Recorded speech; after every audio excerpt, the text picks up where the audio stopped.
Good thing I had this program in my calendar. I totally forgot about it.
No one in here so far.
So you're not the host?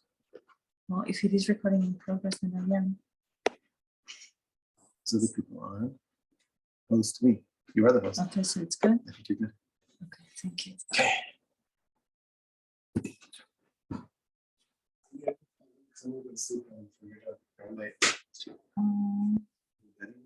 I need my pillows. You gonna grab it quick? Do you mind putting that out or something? No, it's fine, but Yeah. anything else, more kids? No, I think You that's. come in if you need to, just Yeah. if you need to be quiet.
Hello.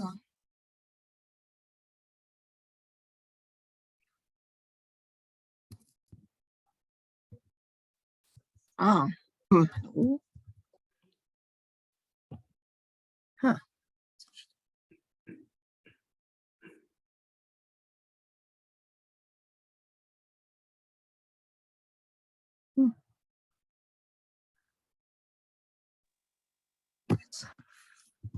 Hello. Hey.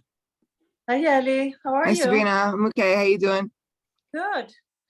I Did know you last week my internet was down, so that's why I couldn't get on. So Uh-huh. I'm actually wondering if there's a recording of that. Is there? YouTube. Well, good to see you. Good to see you too. Let Interesting. me just check in and see who else is here. Okay. I see Brenda and Linda. But I don't see them yet. Let me see. I'm here. We go. Hi, Linda. Hi, Hi. Good morning. Good evening. What is it for you? good afternoon. Morning. Good That's afternoon. right. It didn't give me a choice to put my picture. Brenda, were you saying something? It didn't give me a choice to put my picture. Oh. Yeah, I don't really know how to do that off the top of my head. Zoom still feels mysterious for me, believe it or not. Sometimes it's just, yeah. Linda, were you able to get into the recording at the end? The recording.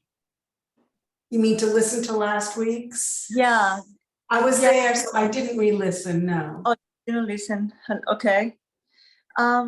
I see new faces. Oh, well, I'm just sitting in for Elise till I she's in the kitchen. I say hi. Hi. I'm not as frum as I look.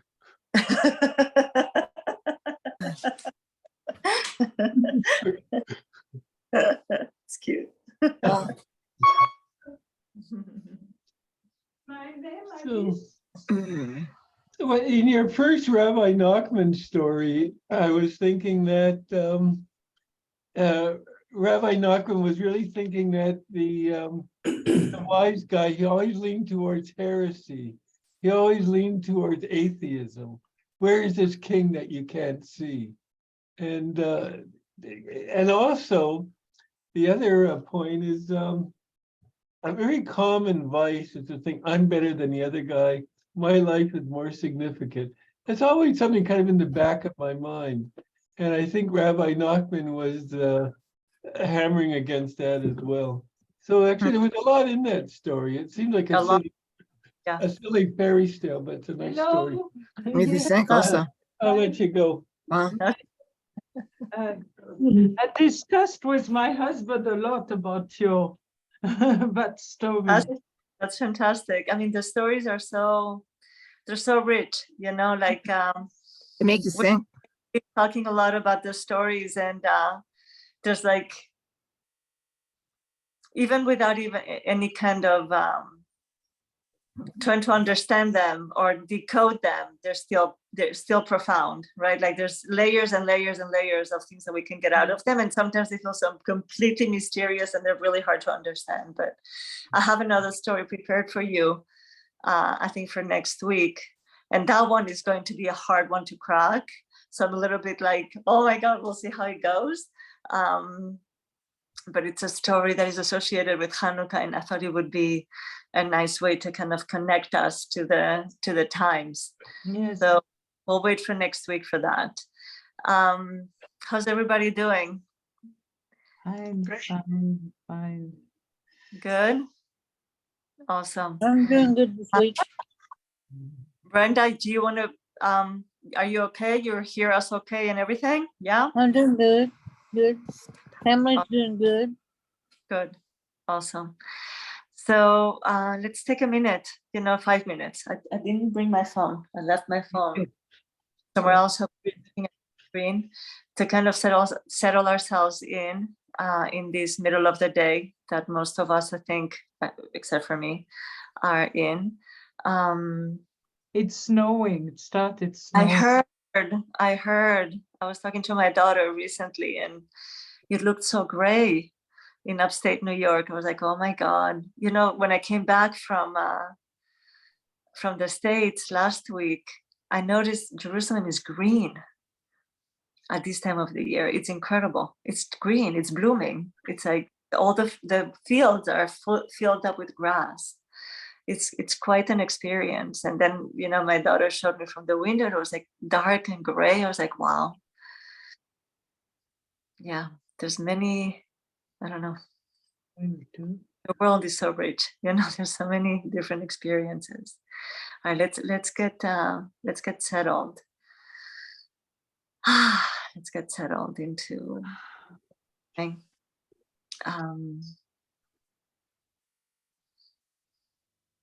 you know, in other sessions, in other classes that I've taught Rabbi Nachman, I have had I'm not a good singer, but I come, my husband and whatever, they're all musicians, so they all sing really well. But I, you know, would like to start the teaching of Rabbi Nachman with a song. I don't know if we'll get to learn about song and Rabbi Nachman, but there's a lot of music, Torah about music, lessons about the power of music in Rabbi Nachman. So I'm not going to sing because this is recorded, and I don't feel comfortable with that. But I guess I'll be thinking about the tune that I would like to use, and maybe I can send you that tune over WhatsApp during the week, so that you hear a little bit of like Breslover tunes and tell me your reactions to that. But in any case, let's move inward a little bit, kind of sit yourself comfortably, you know, in your seats, relax into your seat, feel the weight of your body in your chair. Settle yourself down and just kind of take a couple of minutes of just quiet breathing. If there's anything that is in your mind in these couple of minutes that might be either interfering or, by contrast, important for us to kind of bring into the session, I invite you to bring an intention also to today's session that is talking about curiosity and growth, and kind of invite you to the question of like what needs curiosity and growth in your life at the moment. Is there anything that you could identify that is requesting some kind of switch or, different response on your end? So taking deep breath, allowing yourself to settle into the moment and following your breath.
And you're ready to come back to our open space and our shared space.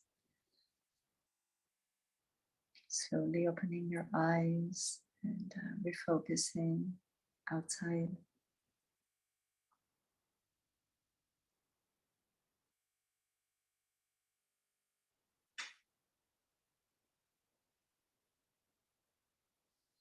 Okay. I wanted to share, can you hear me okay, everybody? Yeah? I wanted to share that and give appreciation to our group and as you probably have heard this before, there's a saying in the Gemara, Rabbi Akiva would say that more than the calf wants to suckle, the cow wants to give, right? So it's a beautiful image of how much the teacher learns and benefits, from the experience of the teaching. And this week, after our class, our session in Itbodedut, I really feel like I got a new aspect of what Itbodedut means. And I focused very intentionally on this aspect of developing an intimate space between me and God that is not just a space of request of whatever is it that I want to ask for or whatever it is that I'm lacking, but really being able to open up a space where I feel close to that invisible presence of God inside of me, right? And that was it guided me all week, and it really definitely helped me understand that Itbodedut is, which I knew is not just about asking for things and give me, but it's about developing that sense of oh, I'm with you and you're with me. As if I was with, my best friend or my sister or somebody that I'm very close to. So thank you. I really received from engaging in that last week. This week we're moving into, I think, one of my, a very, very favorite Torah lesson in Rebbi Nachman that I've had the privilege to teach a number of times. And again, as I was preparing to teach it this time, kind of seeing this aspect that I already wrote to you guys in the email, that is not just today we're not going just to explore the content, which is wonderful in my opinion. This attitude of growth that you will see emerge from the text. But what is it that Rabbi Nachman does? How does he relate to certain verses and how he steps out of the traditional understanding while at the same time also incorporating the traditional understanding of the text in order to bring us to something very, very fresh and very new. And I don't know if you remember from a couple of weeks ago, we talked about this old path that is very new. This kind of contradicting statement at the same time that something can be very new, can be also very old.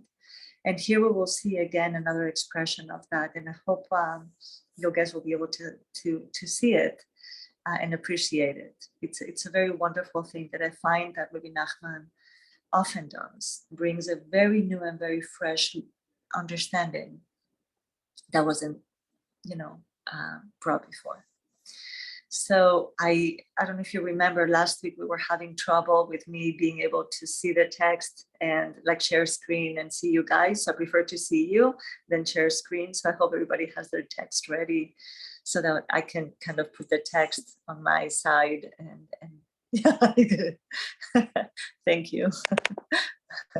So let's see. I'm gonna just give me a quick second and there we go. And let me see if there's any way that I can. No, I cannot. Okay.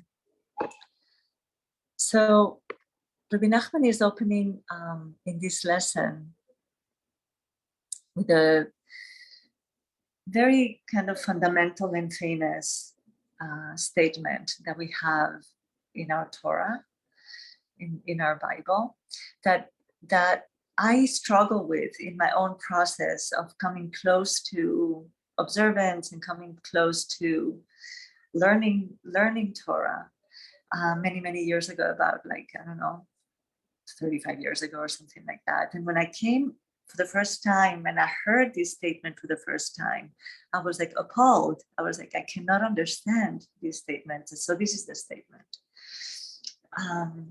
It's a statement from the Torah when we are about to receive, the Torah, the revelation at Sinai.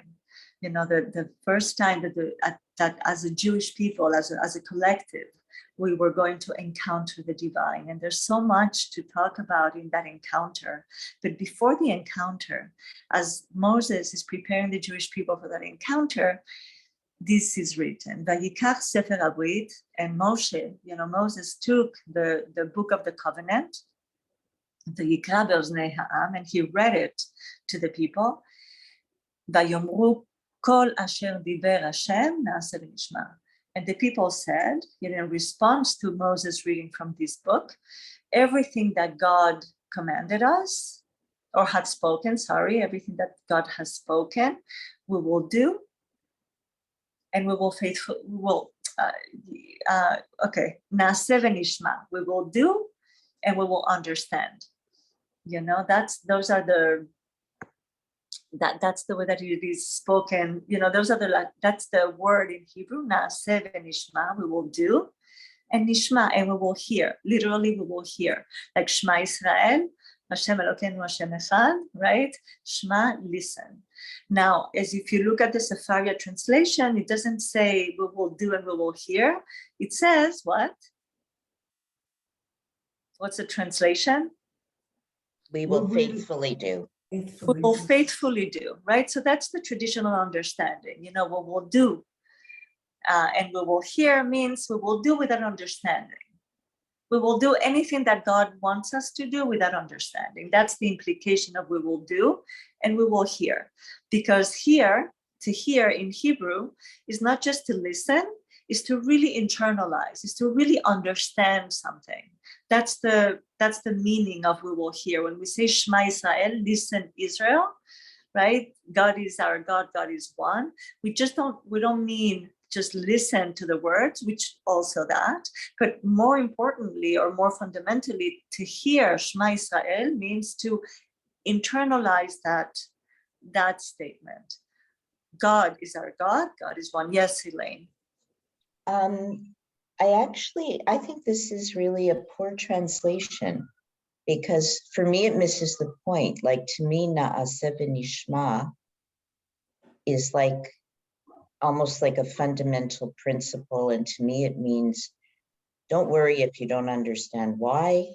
It really doesn't matter. Do it. And at some point, you will come to really hear it, to understand it. But it doesn't matter if you understand it now, just do it. Right. And like meditation. And after our session last week, I went to visit my younger son in Los Angeles. I got back late last night, and he struggles a lot with a lot of things. And I found myself repeating some of the lesson about the importance of practice, of meditation, of just doing it. And that's why I think to translate it this way, it could be that I'm misunderstanding it all these years, but I don't even want to translate it this way. Right. I mean, again, translation is a whole world of interpretation.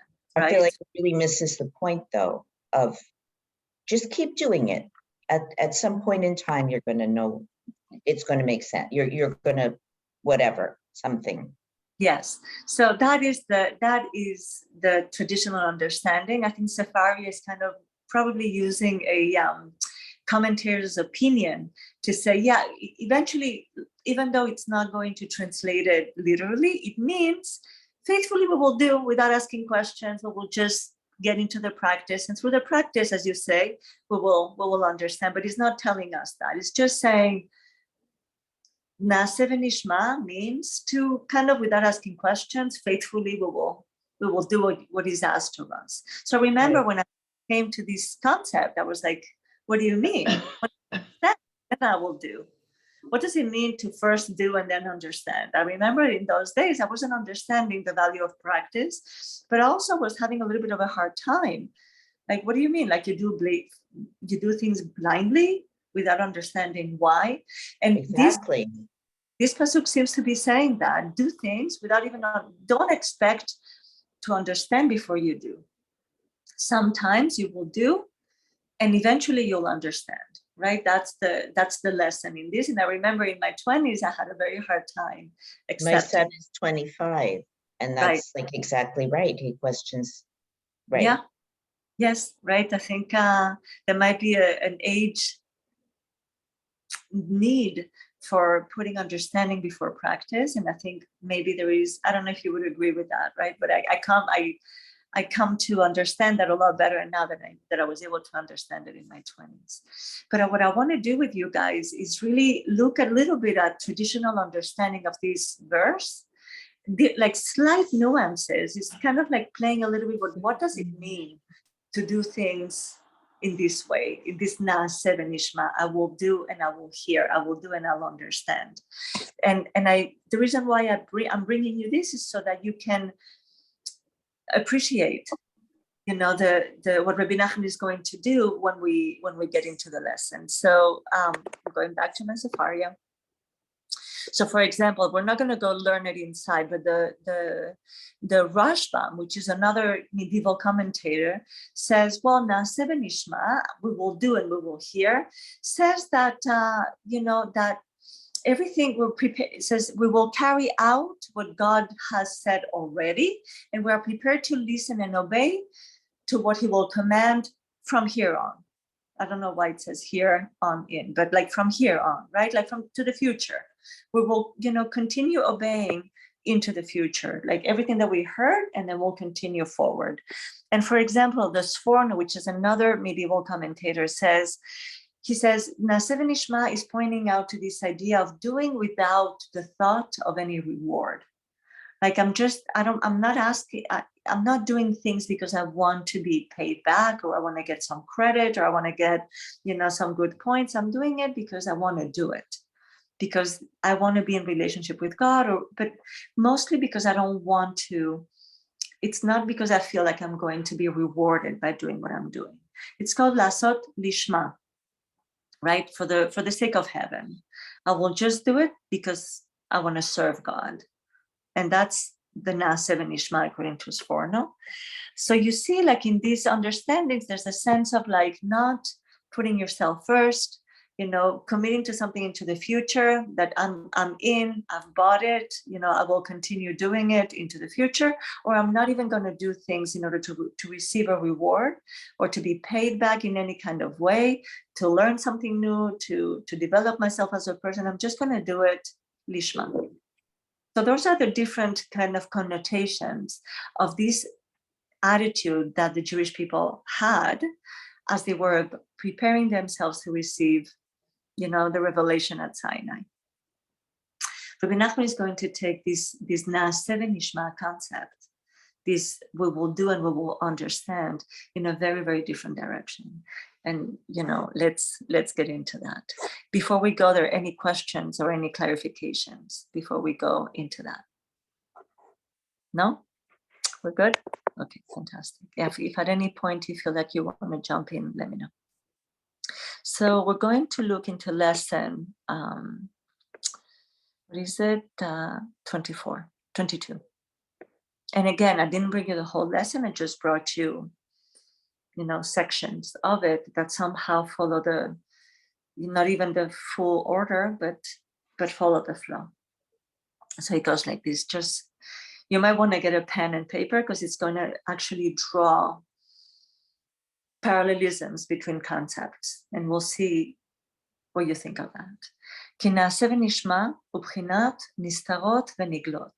Because Naaseh v'nishma, we will do and we will understand, or we will hear, is an aspect of nistarot veniglot, hidden things and revealed things. Things that are open and things that are closed. Naaseh ubchinat niglot. Naaseh, we will do, is an aspect of that which is revealed, which is open for others to see and for us to see. Hainu, and what does it mean niglot? What does it mean revealed? Hamitzvot she'efshar lekol echad lekayem lefi madregato. So according to Rabbi Nachman's conception of niglot, of revealed, he's thinking about it within the context of mitzvot, commandments that everybody can do, everybody knows how to do or can do according to their level, according to where they're at. Yeah, those are the revealed aspects of Naaseh v'Nishma. And Nishma, we will hear, Hibchinot Nistarot, is the aspect of being hidden. And what is that? Mashehu gavoa v'nistar mimenu, that which is above and hidden from the person. What does that mean? That is above and hidden from the person. She'eno yachol la'asot avodah b'zeh. Those things that a person cannot do avodah b'zeh. Avodah b'zeh means the service of that. Those things that a person doesn't know how to serve God in such a way. Like the way to the service of God in that area hidden from the person. We don't know. Lemashal, and now he's going to give us an example. אצל כל מצווה יש דברים שסביבות המצווה. In every mitzvah, and you know, right, like the Torah is mostly a book of commandments, right? There are stories. There's many stories, especially in the first two books of the Torah, when we talk about the creation of the world and Adam and Eve and the forefathers, Avraham, Yitzchak. We're now in those stories, but very quickly we move from the narrative of the Torah to you shall do this, you shall not do that, you shall do this, you shall not do that. So in this example, אצל כל מצווה יש דברים שסביבות המצווה. In every mitzvah, in every commandment that is spoken about in the Torah, there are those things, those dvarim. Dvarim is a very interesting word because davar is both a thing, but is also what? Exactly, an utterance. It's a thing you say, right? Which is an interesting about Hebrew, that a davar is an utterance and is also an actual item, an actual thing.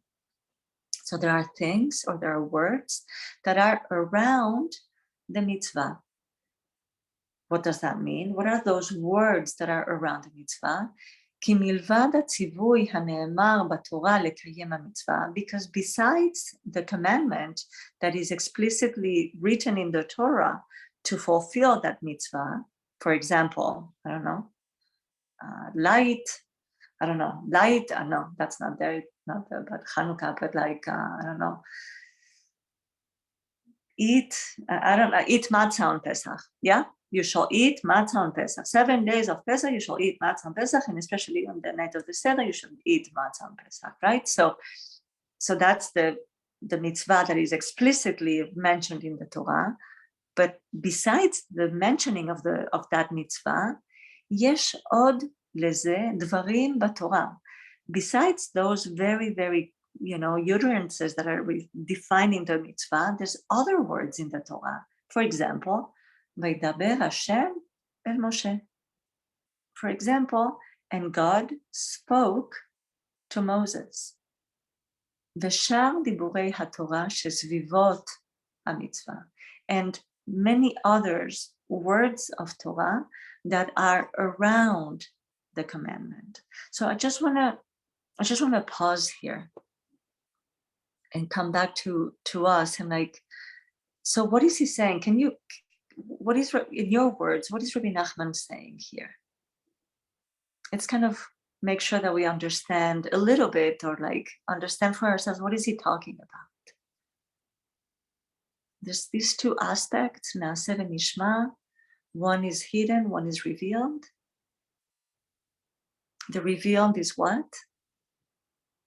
Is those things that we can do, that we know how to put into action, right? The mitzvot, commandments, yes. So that's going back to your example. So it's to eat the matzah. And the hidden is what God spoke to Moses, what is around it, which Around it. around it. So we have this image of this is, right? This is the do this, don't do that, right? That's the mitzvah. And then there's around it words, utterances. And the example that he gives is Vaydaber el Moshe, Vaydaber Hashem. What is the example? Which is said 1,000,000 times in the Torah. Vaydaber Hashem el Moshe le'emor. Right, we hear that constantly. I think it's one of the, I haven't counted or I haven't checked it, but I think it's probably the most repetitive statement in the Torah. Vaydaber Hashem el Moshe le'emor. And God spoke to Moses saying. So there's something about that is hidden, that we don't know exactly how to put into practice in the context of the service of God. What do you think Rabbi Nachman means by that? What does it mean?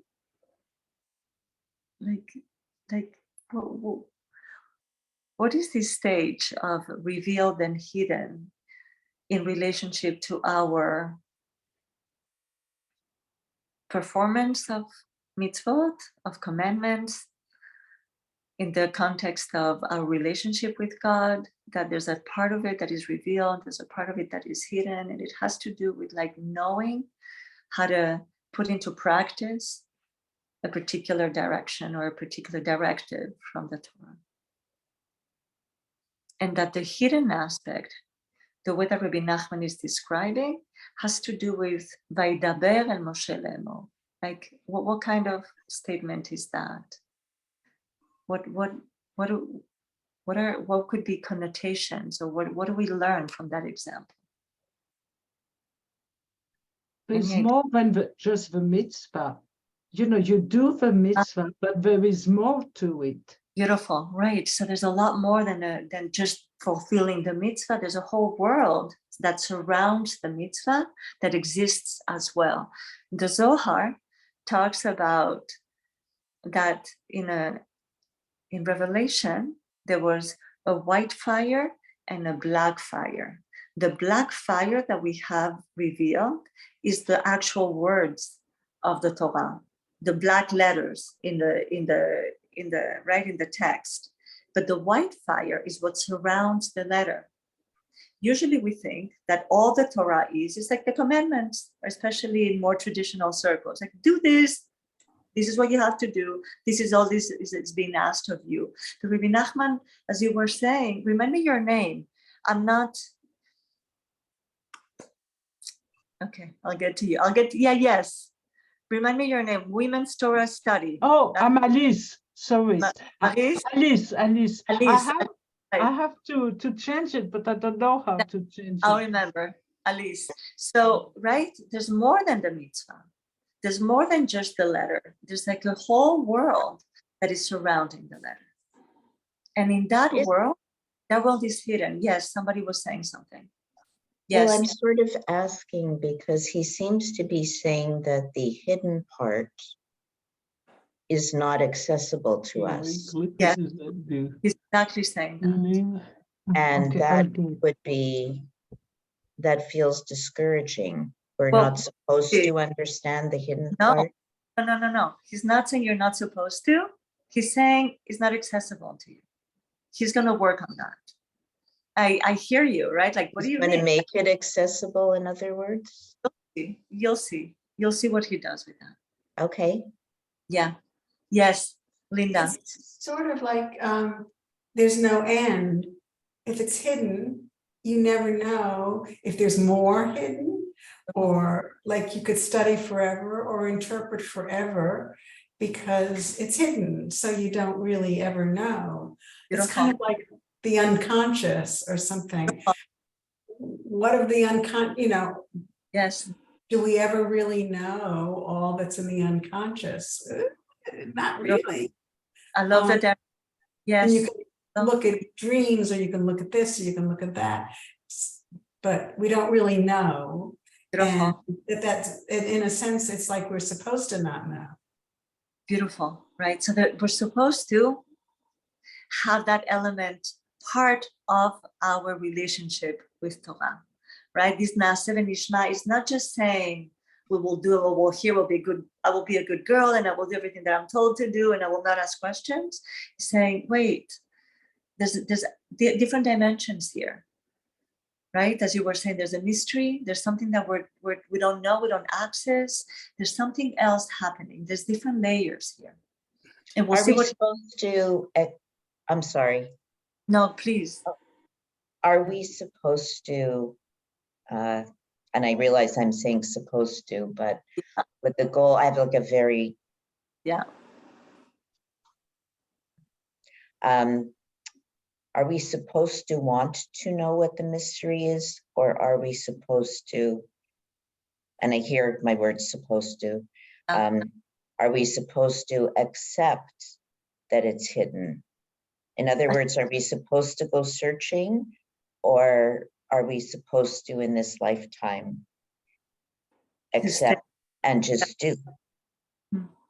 I'm not going to answer that because I think he's going to be talking about that, but we'll see. The supposed to is always a little bit like, I know, like, I you say it, right? Like I but hear my, it's what I'm actually feeling, like my brain now went to, am I supposed to go looking? Because I've always been looking.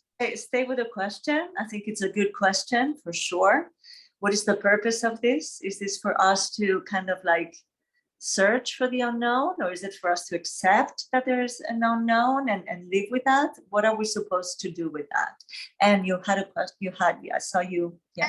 The image that keeps coming up for me is that this is the way things are. This is the way I just watched my granddaughter take a few steps and fall. She doesn't, ask why. She can't ask why. She does the motion, right? She does the movement, and later she's going to find out why we need to walk. Right. And that's how you get to another level. And in the same way, Jacob's dream of the ladder and the angels going up and down, he doesn't know why, but clearly is aware that there's other levels going on. That's his connection with his maker, with the unknown. That's an interesting, you've said so many things, like there's stages also in life. A daughter, your grandchild is not going to ask, how do I walk and what are the mechanisms and why, right? She just walks. So there's an aspect of like just being very connected to action, right? And as children, we live through action, but then at a certain point, we start asking questions of why? What is the meaning? What is the purpose? What am I supposed to do? What am I not supposed to do? What is right? What is wrong? Right? And maybe those come later on. And obviously they come later on as we develop the more abstract thinking, right? That and somewhat start losing the gift of the pure imagination of the children, right? Like there's such a complex interplay of things that happen in childhood as we develop, right? And even like in my own work, as a therapist, like some people would say, but why? And sometimes I go, is why the right question, right? Is why or what? What are we going to do with this, right? Like, so it's like, those are very rich questions. Elise, you wanted to say something. Well, yes, I'm just going back to your first text you sent us, which I can't find right now, but it had a little introduction, which I had a hard time understanding. And it was talking about the 70 facets of a Torah.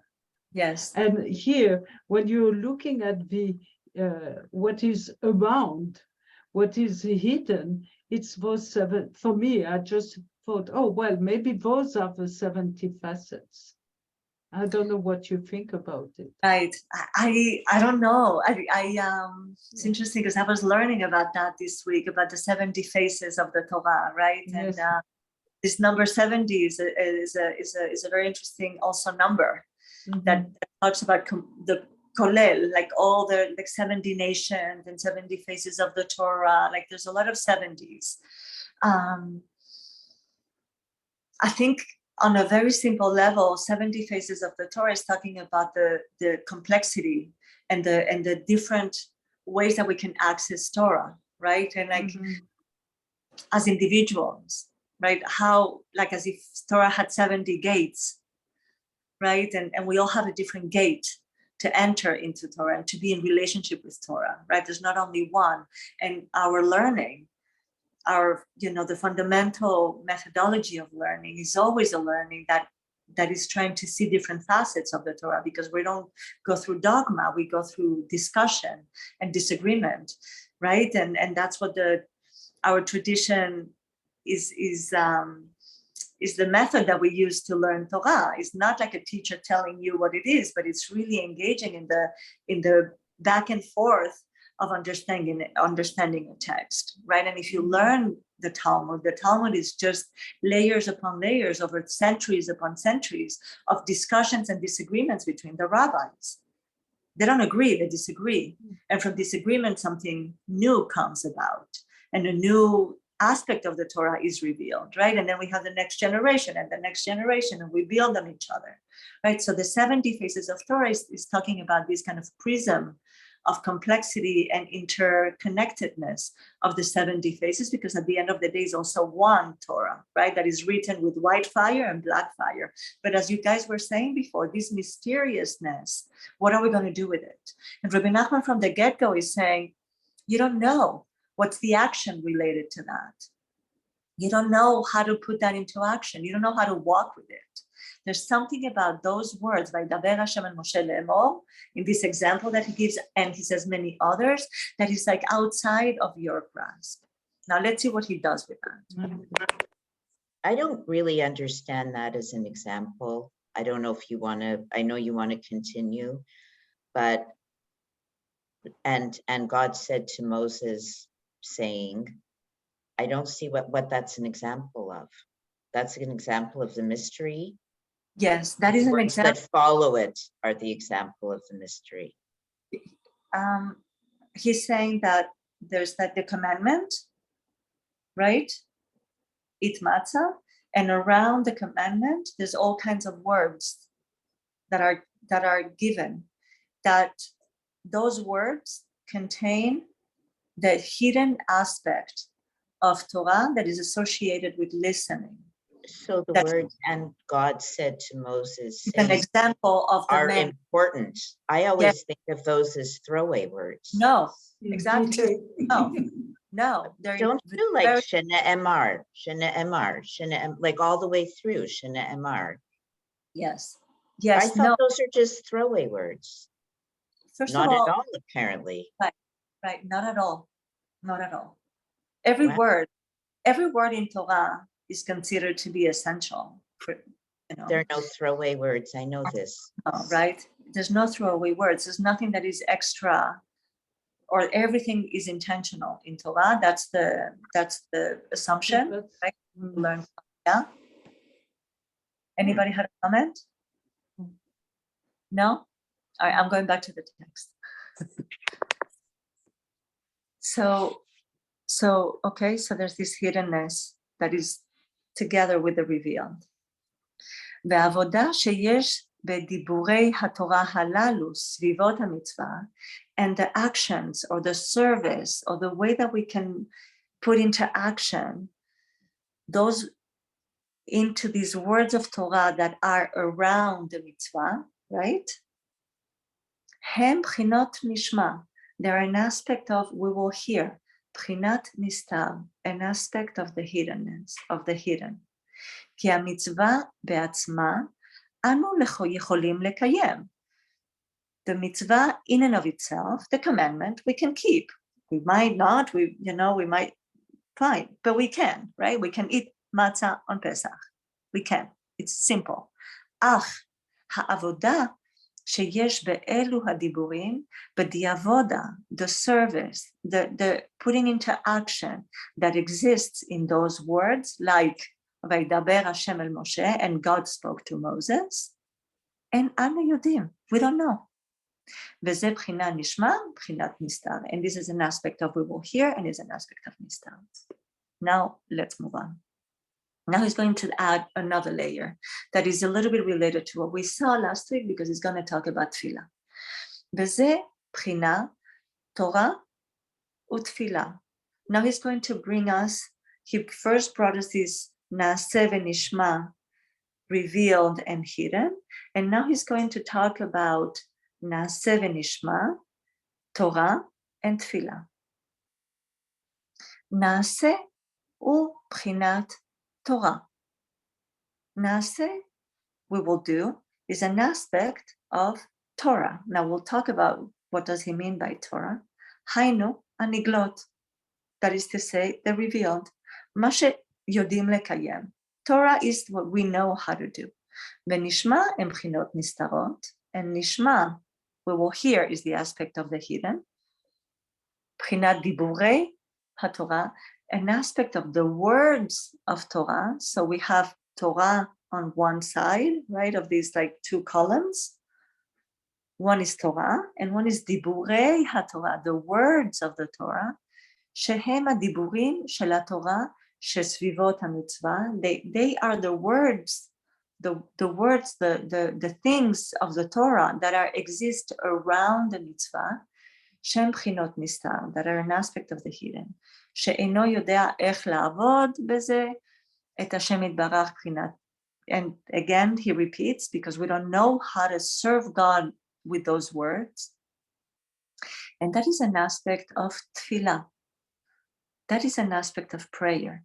שהיא דבקות. And prayer is related to cleaving, intimate connection. כשמיעה תליא בליבה. Because the listening, the nishma, the hearing, depends on the heart, is תלוי on the heart, is dependent on the heart. כמו שכתוב, ונתת לעבדך לב לשמוע. As it is written in the Navi, in Malachim, and you shall give to your servant a lev, a heart that can hear. Now he adds this other element. Torah is revealed. Somebody's has a comment?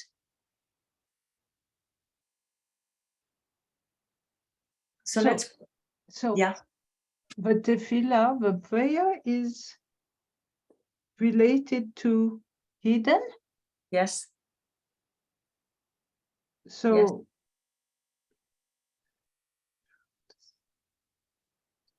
So we don't know how to, I mean, that's Right. so we don't know how right? to. That's I have difficulty even conceptualizing it. Yes. Very good. Very good question. Right. What do you mean that tefillah is hidden? We know how to pray. We have books and books of prayers. What do you mean is the nistab? But then he adds a clue. What is the clue of the? What is the clue of the hiddenness of prayer? What is the heart? The heart. The The heart. heart is the heart. The heart, right? Tefillah is relating to your heart. 100, yes. That's what we talked about that also last week, right? The tefillah, the ability to listen to your heart, is the ability to create a relationship to your heart where your heart speaks, where you're really paying attention to what your heart is saying. And that is hidden from you. You have to reveal it. You have, well, I'm kind of cheating now, Elaine, because I say you have to reveal it. You'll see that, you know, he's going to relate to that. You have to, not have to, but you'll see, whatever. Like, I want to use Rebbi Nachman's, but there's a hiddenness. You don't know your heart. You don't know your heart. Can you relate to that? Yeah. Right? We don't know, really. I mean, I don't know, like now we're getting into such fine points, like what does it mean to really know? Yeah. Okay, true. I feel like I often know my heart, like Mhm. in that something says, well, I might call it in my gut or I might call it in my heart, but I would say that they're the same. Mhm. I don't know if Rebbi Nachman would agree, but to me, it's that other thing that's not up here, but it's in here. And when you just know something's right, That you is just true. feel that it's right, even if it doesn't make sense. Yeah, it's true that some of us have an access to intuition. Yes, More than intuition. Is that what that might maybe, be? maybe, but I want to say something that it really struck me. I was I can't remember the name of the author of this book. That is a book on prayer, phenomenal book on prayer. The author lives in Efrat. For some reason, I'm like, it's been years and I don't have my library that I would bring it to you guys and say, okay, here's the, right, it's been Sharon. But he said something that it stays with me always. He says, our head processes very quickly. Very quickly. We understand a concept, we can do a math problem, we have logic very quickly. I mean, maybe not as quick as computers, but very quickly. But our heart processes very slow. Would you agree to that? I'm not sure I agree. I mean, in a way I agree, because for sure the head just jumps. Mine does, for sure. But all the things that you feel, like even those dumb TV shows, you know, on The Voice, where they have to pick the winner, they always, I'm going to go with my gut. I'm going to go with my gut. Like, in a way, your gut really knows. And it's true, not everybody has the same levels of intuition. People work differently. Uh-huh. So maybe it depends if you're a person who trusts your own intuition. Mm-hmm.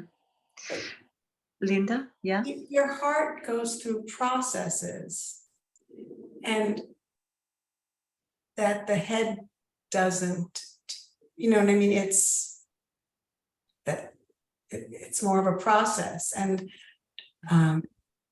anyway. Like sometimes there's things that is just not clear. There's like things that you have to listen, you have to pay attention. What is it that I really want? What is this moment is calling for? What is this? What is required of me? How do I respond to this? Those places that you feel like you need to get to a deeper sense of self, a deeper sense of like, right? Or feeling like, what am I feeling in this moment? So the heart. I keep putting like my hand over here, which is what I call like my heart gut, but that's where I actually often think people really make their biggest decisions from. Some people say that, true. Where to It's live. true. I Yeah. need to live in New York City, in my case. I just needed to. Mm-hmm. Mm-hmm. But again, the heart is not just intuition, right? I think I would love at some point to do like a series on the heart. Like, what is the heart in Jewish tradition, right? Like, and it's such a complex thing because it's not I'm just signing up. I'm ready to sign up. it's not just a seat of emotion. There's an intelligence of the heart, but it's not just intelligence, because it's a place of, you know, we're going to have a session on the brokenheartedness of Rebbi Nachman. What is a broken heart? We're leading towards that slowly, you know, it's like, but the heart is something that I think I've talked about, is something that Rebbi Nachman often invites us to have it be alive. And by definition, everything that is alive is mysterious. A plant that is alive is mysterious. You know, even from a scientific point of view, there's still mysteries that we don't know why a plant would act like this or like that, right? Like anything that is alive has mystery. The heart, the human being, is mysterious. The Torah is mysterious. And therefore, our heart is mysterious and our tefillah is mysterious. We don't own the heart. We cannot put the heart in our pocket and say, okay, I got it, right? Because if we did, it would make it small. And what we want, or what we are invited to do, or we're supposed to, but I don't like the supposed to, right? Like, it's like, as an invitation to like, wait, there's more. You thought this was it? Well, there's more than that. You thought all there is was like mitzvot? Well, there's more than that. You thought all the interaction with God is about doing what you're supposed to do? There's more than that. A lot more. And now let's see what he does with that.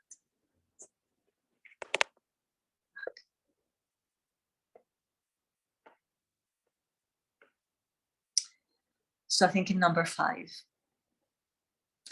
text number 5. כי מי שבא למדרגה גבוהה, and now he's taking a big leap, obviously not in the text, but in what I brought you. Let's see how this goes. כי מי שבא למדרגה גבוהה מהראשונה, אזי נעשה מהנשמה שלו בחינת נעשה. Okay. Let me just see, it feels like a sudden leap, but I guess this is how I put it out. But this time it kind of feels too harsh. Okay, so let me introduce this. I think I took out a piece and it wasn't, anyway. Now he's going to talk about the interplay, and that's related to your question, Elaine. The interplay between the revealed and the hidden. Are we supposed to stay in the hidden? Are we supposed to always maintain a sense of mystery, or are we supposed to search, to decode, right, that mystery? So he goes like this. I'm just going to read it and I'll unpack it. כי מי שבא למדרגה גבוהה מן הראשונה. Because a person who goes or who comes to a level higher than the first one, אזי נעשה מהנשמה שלו בחינת נעשה. When you grow from one level to the next level, whatever was on the previous level that was called naaseh, that was called action, that was called reveal, becomes, whatever that was nishma, that was hidden from you, becomes revealed. That is what happens when you go from one level to another. ואזי יש לו בחינת נשמה אחרת. And then when you grow from one level to another, your naaseh, your nishma becomes naaseh, right? That which was hidden becomes revealed. But what happens then? In that moment, is there no more mystery? No, because in that moment, when you have grown from one level to the next, you will receive a new nishma. You will receive another level of hiddenness and mystery. וכן מדרגה לדרגה. And so from level to level. וכן כל אדם לפי מדרגתו. And so each person in their own level, יש לו בחינת נעשה ונשמע. And so every person in their own level has an aspect of revealed and hidden. I'm just going to continue and then we'll pause here. וצריך כל אדם שילך מדרגה לדרגה. And every person, and here is saying, this is the direction, right? צריך כל אדם שילך מדרגה לדרגה. And a person must always go from one level to the next. מעולם לעולם, from one world to the next. עד שיזכה בכל פעם לבחינת נעשה ונשמע גבוהה יותר, so that he will merit every time to an aspect of נעשה ונשמע, of revealed and hidden, on a higher level, higher than before. שיהיה נעשה אצלו בכל פעם בחינת נשמע. That every time that that this feels the opposite. I think there's something wrong here. But I think what he's saying is that your nishma, that which was hidden, will become naaseh, will become revealed. And now a new hidden will come, prinat nistar, as an aspect of hiddenness, prinat tefillah, prinat divrei Torah, וכו'. Okay, so now he's setting up this like very dynamic interplay between naaseh and nishma, between the hidden and the revealed. And what is he saying? That in the life of an individual, when we find ourselves with an aspect that is revealed and an aspect that is hidden, what are we supposed to do?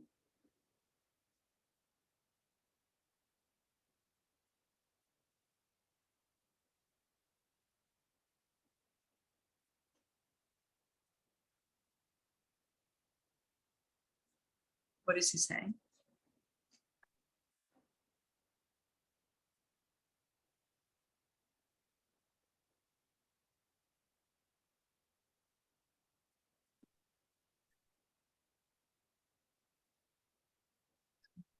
Well, I'm gonna take a stab. Yeah. I think, except I feel like this is wrong. I think he's saying that at each level you get to, you are supposed to, invited to, try to go to the next level. Yes. Is that Yes, that's what he's saying. okay? I mean, I wasn't sure if, like, to be happy with what you have and the level that you're on might also be, Right, that's a great question. Great question. might lead to a quieter and more peaceful life, to be. Is there, but hold on, is there a contradiction between being happy with where you're at and striving for the next? I think there is. For my head, there is. According to Rebbi Nachman, and we will see, there isn't. There isn't. Is this like the story of the person who stayed in the village and Yes. aspired to anything, but Yes. in the part of Yes. the story we didn't get, he actually ended up becoming a great person somehow? Yes, exactly, Kathleen. I'm glad you connected. Beautiful. Yes, exactly. This person, the simpleton, sorry, Linda, just he was happy with where he was. He was happy with where he was, and yet he grew. How can we grow and still be happy with where we are at the moment? Linda. But it did say somewhere that you should do these things without wanting a reward. Yes. So you're doing it calmly, not, to be honest, one of the things that makes me crazy, I spend or have spent a lot of time in Israel. And one of the things that drives me craziest with the Hasidic group is that they look so anxious. They don't look happy. And I think, why would I want to be a part of a group that looks like they're, do you know what I mean, going out of their minds with anxiety and running and quickness, and there's no calm and there's no smart, there's no beauty. I don't see it on the street, maybe. Right. My family there is modern Orthodox, and there I see it. But anyway, it always bothers me, this sense of no, but unhappiness. Looks like to me unhappy. Just a second, Elaine. Let me just. I think that what you're pointing out is very important. You know, how can we grow in a calm way? How can we take ourselves along in the process of growth without like, right? He's not talking about, he's saying like, there's a way in which the things that before were hidden, a certain understanding, a certain perspective, and then one day that perspective kind of, in Hebrew, it says nafala asimon. I don't know if I'm sure you've had that experience. Like suddenly, like I just got it. Like The same, the coin drops. Coin It's drops, the same in English. Yeah, so the coin drops, and it's like, and it's exactly what he's describing. That which was, he talks about the nistar as something that is surrounding the mitzvah, right? It's like things that surround you. They're outside of you, they're external to you, but they're kind of hovering around you. There's things that we can, they're kind of there, but they're not there. And they're kind of there, but we don't know how to talk about it. And like we know it, but we don't know it. That is the nistar. That's the thing in the heart that we can't really touch, that we can't really. And then sometimes that thing falls and it becomes yours. And when that thing falls and becomes yours and it's clear and it's yours to take home, then a new one comes. And why? Because you've grown to the next level. And now it's not over, because now you thought it was over. It's like in parenting. You thought you got it. As soon as you get this stage, then there's the next stage. And as soon as you get this one, now it's the next one. And as soon as you thought you got next, right? That's kind of like the inevitability of life, where you feel that you're kind of yearning to accomplish. Like, you know, in this parsha, it's a beautiful moment. Of all the Avot, my favorite by far is Yaakov, the third. And the reason why is because he's the one who I see. I mean, they're all like, obviously, right? Like incredible. But Yaakov struggles a lot. And a lot of up and down, and a lot of leaving and coming back and being persecuted, and the lying and the, you know, like all the messiness that his life entails, non-stop. But when he comes back after 21 years to Israel, he says in the, you know, our Chachamim say, Ratza Yaakov lashevet b'shalva. Yaakov just wanted to sit down and peace. He's like, okay, I'm done. I've done so much in my life. I just want to sit down with the grandkids and enjoy them, right? Like enough. And the Torah and the Chachamim say, and in that moment, this thing with Dinah happened, and there was like another disaster coming to him, right? Like Dinah was raped, and there was like a whole massacre that happened as a result. That was like a tragedy, right? So you know, I remember wanting life sometimes to be like enough. I just want it to be, I want to be done. I want to be. But Rabbi Nachman is saying, sorry, but life is an ongoing process of not reaching a destination, but continuously climbing the ladder. When, I don't think I've shared this, but I think I'm going to stop here. I'm not even going to continue this. The next text, which is the bomba, like the most amazing, whatever it is. But I'm not even going to go there. We're going to start there next week, because it's going to link to the next topic. Although it's Hanukkah, I'll figure it out. But I want to tell you something. When Rabbi Nachman, Rav Nassan met Rabbi Nachman for the first time, I think it goes like this. Rabbi Nachman said to him, I've been waiting for you a long time. Rabbi Nachman, as you know, died when he was 38 years old. Rav Nassan was older than Rabbi Nachman. I think Rabbi Nachman was 30, because he only lived at the same time as, you know, this relationship only lasted 8 years, if I remember correctly. And when Rav Natan saw Rabbi Nachman for the first time, he recognized that he was the voice that he heard in a very transformative dream that Rav Nassan had. And this is the dream.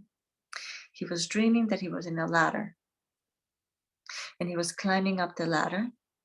And when he got to a certain level in the ladder, he fell down, all the way down. And he started climbing again, and he kept on falling down, and he started climbing again, and he fell until he heard a voice that said, climb, climb, but when you fall down, hold on to where you are. And that was a dream that led, you know, that stayed in Rav Nassan's consciousness for many, many, many years. And then I don't know how long, but for a while, until he met Rabbi Nachman, and then he realized that teaching of learning how to fall in the growth is the essence of his relationship with his Rebbi. We'll talk about falling down and getting up. But we'll get there. And this is the next part of our lesson today is about that, but we're not going to get there because it's too late. So we'll get there next time. But this idea of like, it's okay to fall down, but hold on. Hold on when you fall. Don't let yourself fall all the way down. Is the lesson that is very much related to growth, because it's actually the essence of growth. Learning how to fall and how not to fall all the way down so you can get up again. So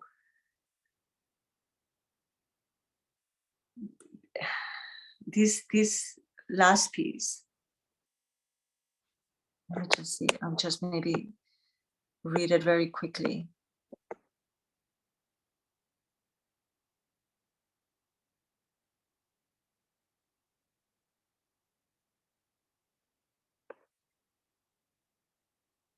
Here, we're going to read it and then we'll unpack it next week, but I just want to read it. So I'm in 7. In that I skipped 1 and we're going to go to 7. However, כשרוצים לצאת ממדרגת נעשה ונשמע, when we want to emerge from this level of נעשה ונשמע, למדרגה נעשה ונשמע גבוהה ממנה, to an aspect of נעשה ונשמע that is higher, צריך להיות ירידה קודם העלייה. We must experience a fall before we go up.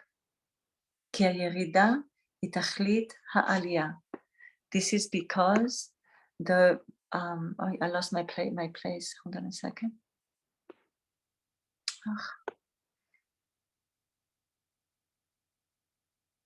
Oh my goodness, what a bad timing. Hold on, let me just get back.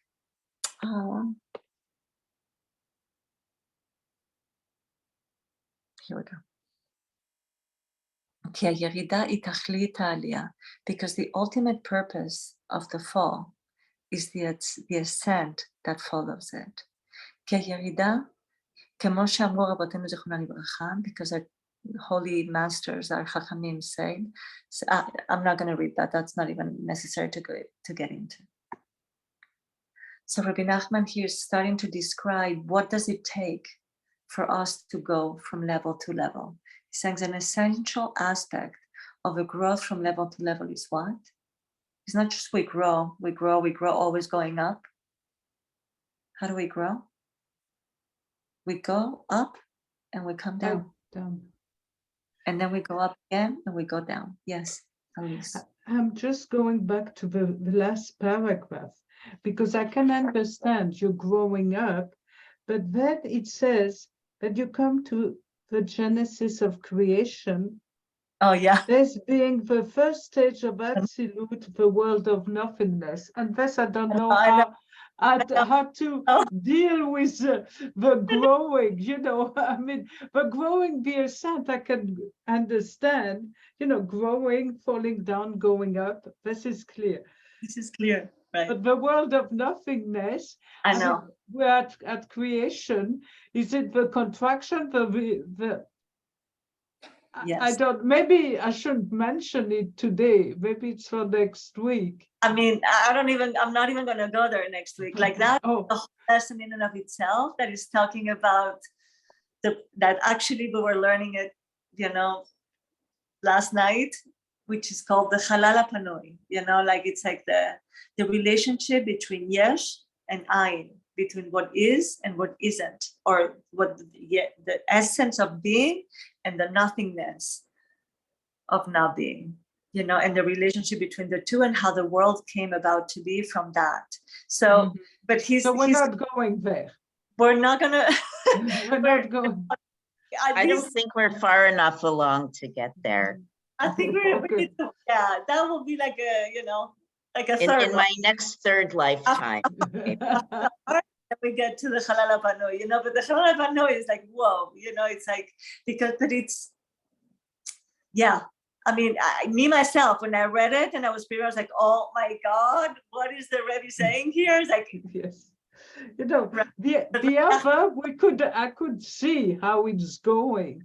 It's Yes, just, but one thing in the simple understanding of that, Elise, and I'm so glad you said it, and it's so great that you took us there, is that he's saying there's no end. There's no end. It's like the levels that we can get to until nothingness, you know, like it's like, because God, right? Like we're talking about eternity, we're talking about Ein Sof, we're talking about no end, right?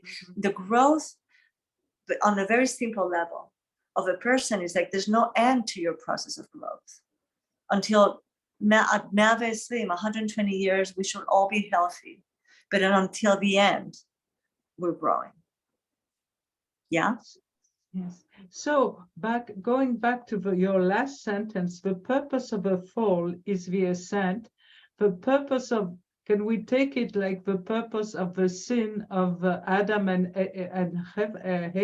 Eve, which is the fall, is that they're going out, and we are in the constant process of growing back up. Yes. Is that, could we take it there too? I would think so. Yes. Yes. I believe that. Yeah. Mm-hmm. Yeah. So in a certain way, it serves a purpose, right? Mhm. That is the Yes. purpose of the descent. A Mhm. very specific person. What is the purpose of the descent? To help you get to the next level. Yes. So it's easy to say. It's very hard to experience. Mhm. Right? Who was talking? The telephone, my telephone Oh, is making right. noise. To make sure that we say that, you know, like nobody wants to fall. To fall hurts. We scrap our knees, we break a bone, we chas v'shalom, like nobody wants to fall. And yet it's part of life. But when we know that there's a way, and I'm very cautious with these words, right? A way to use the fall for the purpose of getting up again. In the story with the, did we call it the Chacham and the Tam? I don't remember if that was, That's the word, that's the name. did the Tam fall ever? I don't remember that he fell in order to rise. Did he? I don't remember that. No, he fell. no, he's at the low level. He's considered as a low level all the time. But he's going Right. up. But there's no fall. That's a great question, Elaine. I'll think about it and I'll ask, you know, the teachers, what do they think of that? That's a great question. That's a great question. Thank you. What happens there? Great question. Love it. And the Chacham is always falling further down and down. And down and down, and he doesn't go. And And doesn't Because go up. he's not holding on. He has to hold on when he falls, right? That's what you're saying here. Well, that's the story. That's the dream of Rav Nosson, the holding on. You know, what does it mean to hold on, and how do we hold on? That's a, you know, we'll get talk about suffering. You know, we'll get to that, suffering and simcha. I'm just slowly getting there because it's scary to go into those topics for me in a way that feels authentic and but yeah, but it's interesting because he keeps on falling down. And yeah, anyway, it's a great question to come back to. I'm sure we will. So what do we take with us? Just give me like a nugget. Like, let's just take, if you don't mind, 2 minutes. You know, we're not a big group. So one simple thing that you take with you for the week to turn this into tefillah, if possible, right? Into like any kind of contemplation of this. That the word Shene'emar or Vayomer Adonai El Moshe Limor, that they're not throwaway words. That's brand new for me. I just ignore those words. It's like I'm reading a novel, you know, and Susie said. Right. Yeah. Any others? Well, the falling down and going up again, you know, to be in a continuous learning process. because that's, you're going up the ladder, slowly, but you're going up. So you have this learning process and this awareness process. Yes, beautiful. We didn't even talk about curiosity, like I kind of like forgot about it. But I think, thank you, Elise, your comment is making me think of, you must have curiosity in those moments, right? Yes. Without, you don't grow, right? Like, and humility. I kind of got that this is life. Yeah, this is life. So true. And the process of the heart is slow.